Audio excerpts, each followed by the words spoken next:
Great question. Who is my DJ? Well, it's not even a question in my mind. His name was Adam Freed. Adam Freed. By the way, once again, I sound like a commercial, which I don't want to be, but this book has everything you've been asking. There's a whole bunch on Adam Freed. I love Adam Freed. I used to go up to watch him at WINS Radio, 1010 Wins, New York. Well, you know, that's where cousin Brucie was born, actually, one night. And I used to press my nose against the glass with Adam Freed. Adam Freed, for those of you who don't know, came out of Cleveland. Really was the very first guy, white guy, to play black race records. He didn't give a damn what his radio station said. He knew there's an audience for this. And boy, was he right. Music is not racial. There's no race lines in music. I mean, it's ridiculous. So Adam Freed, I used to go up to watch him at 1010 Wins, New York, and press my nose and hoping that someday he'd look up at this little kid, watching him like, he was the only guy that ever sounded like this music. He used to take a telephone book. I remember it was the Bronx telephone book, man. Okay. And he used to sit behind his desk and with the beat of the music, pound on pound on, and you hear this pounding on the air, and his voice sounded like the music. I loved him. I went up to see him, and one day he finally recognized me. He said, and I said, oh my God, Santa Claus has just called me again. And he said to me, kid, quote, listen to this. Go into your father's business, this is boring. And I said to him, excuse me, Mr. Freed, I respect you, I love you, I listen to you all the time, but this is going to be my life. I'm giving up my medical practice. This is going to be my life. And boy, was I right. And he was a terrific guy.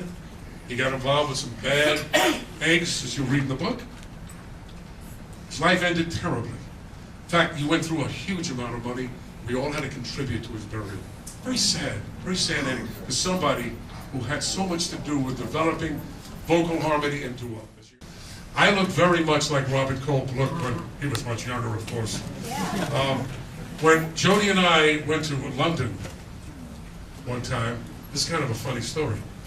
Some people ran up to me as we got, there wasn't a jet port in those days, got up and we came down the gangplank, whatever the heck they call it, and I'm holding my luggage, right? Holding up Jody in one arm and holding her luggage, and somebody comes running up, Mr. Culp, can we carry your bags? I've had that all over the world. Yeah, Robert Culp.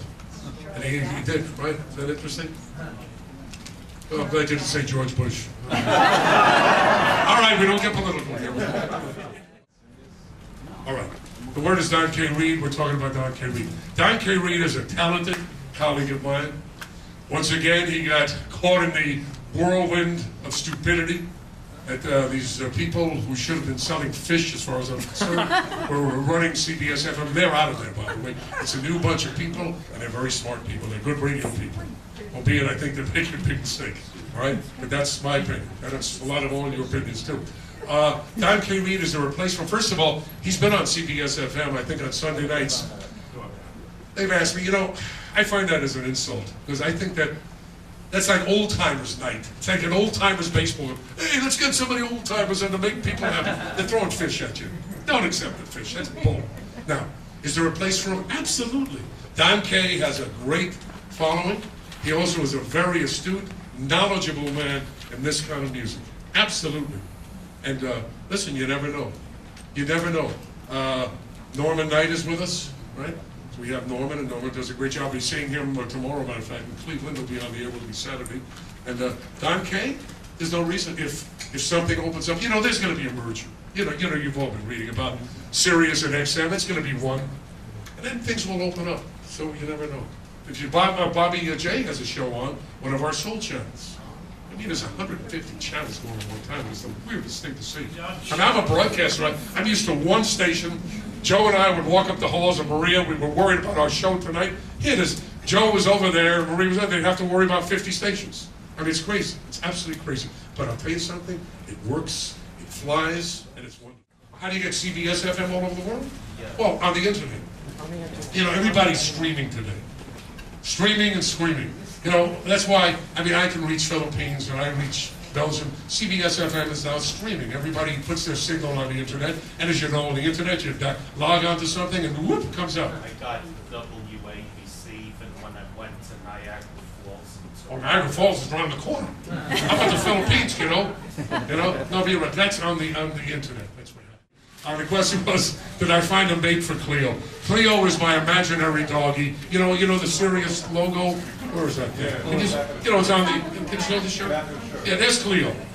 So I looked at that dog, and I said, gotta give her a name. Now, don't ask me why I call Cleo, but the thing caught on like this. And everybody is talking about Cleo, and Cleo growls at me and kisses me. Like that, of course, it's me kissing myself. And I feed her milk bones on the air. She's become a personality. And one day I said, Cleo's a little horny. She needs a mate. She wants to have a baby. And well, what do you think happened? Thousands of photographs, thousands, were faxed to me and emailed to me to give Cleo. Everybody was volunteering to be the stud for Cleo. It was amazing. Not yet. She's not happy. She's very particular. Well, let me present you with Saturday nights are the same on Sirius. I know you have to get a Sirius satellite radio, and I do that from 7 to midnight is where we develop that. Oh, Mary, I love Mary Wilson. But Saturdays I'm doing what I always did. I talk to people, I play what you want to hear, but now, cousins, I'm playing thousands of records. Thousands. Whatever you want to hear, if it's regional, if it wasn't a hit, I play it. If you want it, it goes on the air. Now, how do we do this, guys? You go over here? Okay. I hope I answered all the questions. Listen, very honestly,